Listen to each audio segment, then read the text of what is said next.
Narapidana kasus korupsi Agus Hartono telah dipindahkan dari Lapas Kelas 1 Semarang Kedung Pane ke Lapas Nusa Kambangan. Pemindahan dilakukan setelah Agus diduga ketahuan makan di sebuah restoran bersama keluarganya. Dikutip dari Kompas.com pada Sabtu 8 Februari, Kalapas Kedung Pane Semarang, Mardi Santoso membenarkan bahwa Agus keluar dari lapas tanpa izin. Namun, Agus akhirnya berhasil ditangkap kembali oleh pihak kejaksaan di Jawa Tengah. Mardi menambahkan petugas yang terlibat dalam pelanggaran ini juga telah diberikan sanksi tegas.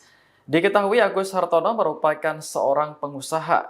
Ia divonis Hakim Pengadilan Negeri Semarang dengan hukuman 10,5 tahun penjara terkait kasus korupsi dan pencucian uang. Mardi tidak menjelaskan kronologi kaburnya Agus dari lapas.